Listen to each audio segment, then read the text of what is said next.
My husband Nathan and I had been trying for a baby for years, each failed attempt driving a deeper wedge between us. Our once joyful conversations had turned into a suffocating silence. That evening, as I prepared dinner, Nathan walked in, his face etched with resolve. He sat down and said words that would forever echo in my heart. "Emily, I can't do this anymore. I've met someone else, and she's pregnant with my child." I felt my knees weaken. "But Nathan, what about us? All our plans?" I stammered, my voice barely a whisper. "There's no us anymore, Em. I need a real family. You just can't give me that," he replied, his voice as cold as the chill seeping through the window. His words cut through me. I was not just losing my husband, but also my dream of being a mother. The nights that followed were sleepless, filled with tears and unanswered questions. I was haunted by his parting words, a cruel reminder of my supposed inadequacy. The divorce proceedings were brutal. Nathan's words, sharp as knives, were relentless. "I should have known better than to waste my years on a barren woman," he spat out during one of our meetings. Julie, his pregnant mistress, stood smirking beside him. I signed the papers, each stroke of the pen feeling like an end to a chapter I had so dearly held on to. I left my job at the library, the place where Nathan and I had first met, and moved back to my parents' house. The walls of my old bedroom, once a canvas of teenage dreams, now felt like the boundaries of my failure. The loneliness was suffocating, and the societal whispers of being childless added to my agony. But amidst this despair, a small ray of hope emerged. A routine visit to the doctor revealed a truth that would change everything. I wasn't the one with fertility issues. It had always been Nathan. This revelation brought a bittersweet sense of liberation. I wasn't the flawed one in our marriage. Armed with this truth, I began to see a path forward. It was time to rebuild, to rediscover who I was beyond Nathan's shadow. In the quietness of Maplewood, I started piecing back my life.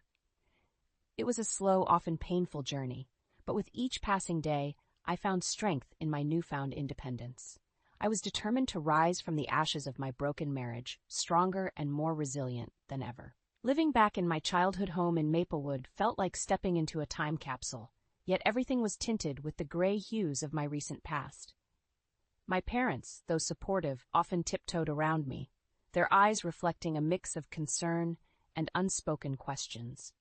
I took a job at a local cafe, a far cry from the library where every shelf whispered memories of Nathan. One crisp morning, as I served coffee to a regular customer, I realized how much I had changed. Gone was the woman who dreamt of cradling her own child, replaced by someone hardened by betrayal. Yet in that hardness, there was an emerging sense of resilience. My transformation wasn't just emotional. A few months after the divorce, I discovered something that turned my world upside down again. But this time in a different way. It turned out I wasn't infertile. The problem had always been with Nathan. The revelation was like a storm clearing the skies. All those years of self-blame, the guilt that I carried, dissolved. I was not the broken one. With this newfound clarity, a spark of anger ignited within me. Nathan had not only left me for someone else, but had also made me believe I was the reason we couldn't have a child. Fueled by this anger, I began to plot my revenge. It was not something dark or sinister, but a desire to confront Nathan and Julie with the truth, to see the realization dawn in their eyes that the fault had never been mine. The opportunity came unexpectedly. I learned through old mutual friends that Nathan and Julie, now his wife, were organizing a charity event at a local community center. It would be a public setting, a perfect stage for my unspoken play. I arrived at the event dressed inconspicuously, my heart pounding with a mixture of fear and exhilaration. I spotted them across the room, Nathan looking dapper in his suit and Julie, radiant, holding their daughter, Lily. Taking a deep breath, I walked up to them, my steps measured and firm. "Hello, Nathan, Julie," I said, my voice steady. Their expressions shifted from surprise to disdain. "Emily, what are you doing here?" Nathan asked, a sneer forming on his lips. I looked straight into his eyes, the eyes that once promised forever. "I came to congratulate you, Nathan, on your family, but there's something you should know." "And what's that?" Julie chimed in, her voice laced with sarcasm. "The child we never had, Nathan, it wasn't because of me. I'm not the infertile one," I said, the words tasting like freedom. The color drained from Nathan's face, his confident posture faltering. Julie's eyes widened in shock, her grip on Lily tightening. "I thought you should know the truth. Goodbye, Nathan." "Goodbye, Julie," I said, turning away, leaving them in a sea of unspoken words and dawning realizations. As I walked away, I felt a weight lifting off my shoulders. It wasn't a dramatic showdown or a vindictive scheme, but in that moment I reclaimed my dignity and truth. I walked out of that community center not as a victim, but as a survivor, ready to write the next chapter of my life on my own terms. Months had passed since my encounter with Nathan and Julie at the charity event. That moment, liberating as it was, had stirred something in me, a need for a closure I hadn't realized I craved. Life in Maplewood carried on, my days at the cafe filled with the familiar hum of coffee machines and casual chatter, but my thoughts often drifted to that day. Then came the unexpected invitation to my niece's birthday party at the city aquarium.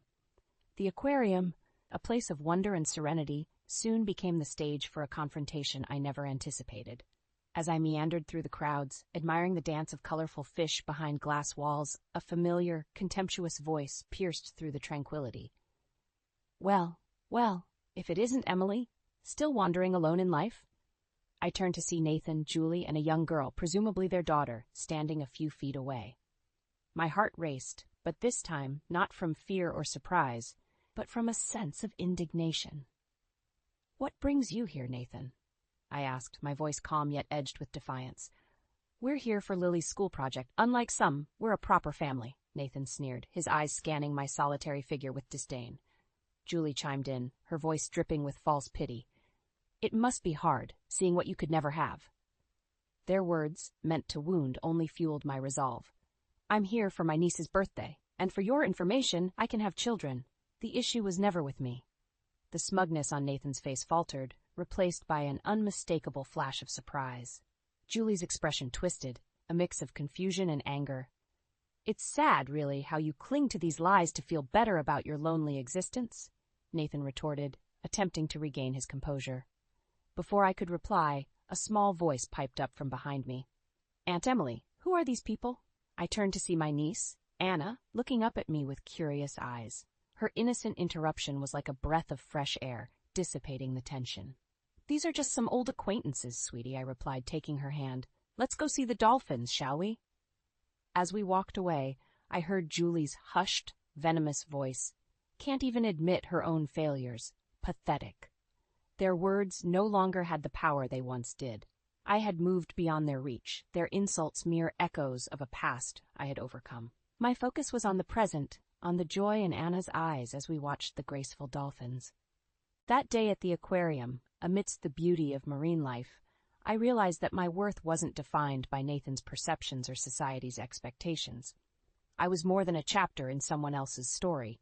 I was the author of my own. In the weeks following the aquarium incident, I found myself reflecting on my encounters with Nathan and Julie. Their attempts to belittle me had lost their sting, but a desire for a more definitive closure lingered. I wanted them to see me not just as someone who had moved on, but as someone who had triumphed over the adversities they had thrown at me. The perfect opportunity presented itself unexpectedly. News broke out that Nathan's company was facing financial troubles. This, coupled with rumors of strife in his marriage, painted a picture of a life far from perfect. It was then I decided to attend the high school reunion, knowing Nathan and Julie would be there. It was time they saw the new me, not just heard about it. Dressed in a simple yet elegant dress, I entered the reunion with a confidence I never knew I had. The room buzzed with the chatter of old classmates, but it fell silent as Nathan and Julie entered. He looked older, the lines of stress evident on his face, while Julie clung to his arm, her smile not quite reaching her eyes. I mingled, catching up with old friends, feeling their surprised glances as they took in my transformation. Then, as I had anticipated, I found myself face to face with Nathan and Julie. "Emily, you actually came. Thought you'd be too busy with your—" "What do you do now?" Nathan sneered, his words laced with condescension. "I manage a cafe in Maplewood. It's fulfilling, more than you'd think," I replied, my voice steady. Julie laughed, a hollow sound. "A cafe manager? How quaint! We heard about your little scene at the aquarium, still trying to convince the world about your fertility?" Their words, meant to sting, fell flat. "Actually, I'm here to enjoy the reunion, not to discuss my personal life. But since you brought it up, yes, I can have children. The issue was never with me, and I'm content with my life, which is more than I can say for some." The look of shock on their faces was gratifying, but I didn't linger to savor it.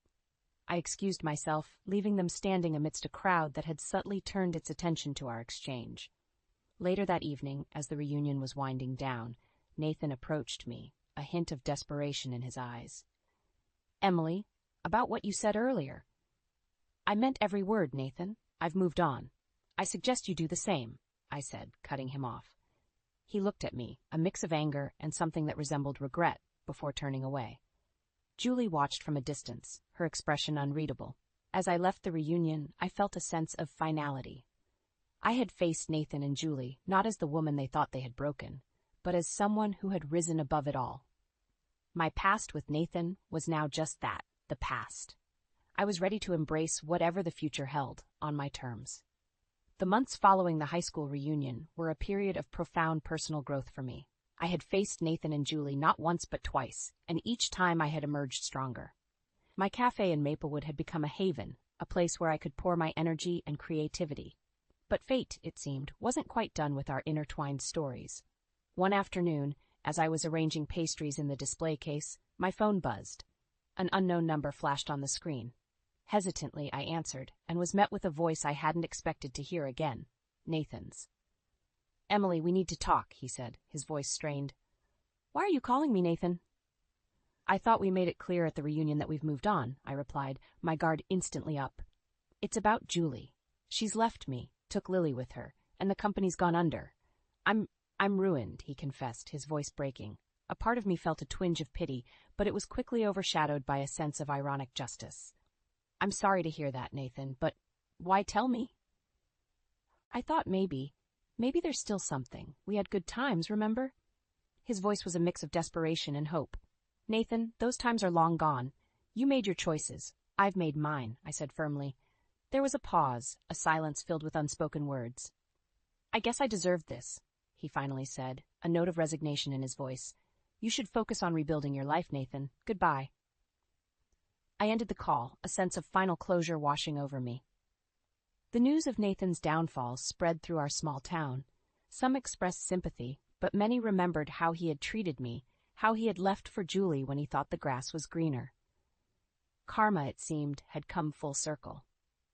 In the weeks that followed, I poured my heart into the cafe, creating a space of warmth and welcome for anyone who walked through its doors. My past with Nathan became just a chapter in my life, a story of resilience and renewal. As I closed the cafe one evening, I took a moment to reflect. The journey had been long and often painful, but it had led me to a place of peace and self-acceptance. Nathan's choices had led him down his path, and I had forged my own. In the end, I realized that the best revenge was living well, finding happiness in my own achievements, and leaving the past where it belonged. I had emerged not just unbroken, but stronger, ready to embrace whatever the future held.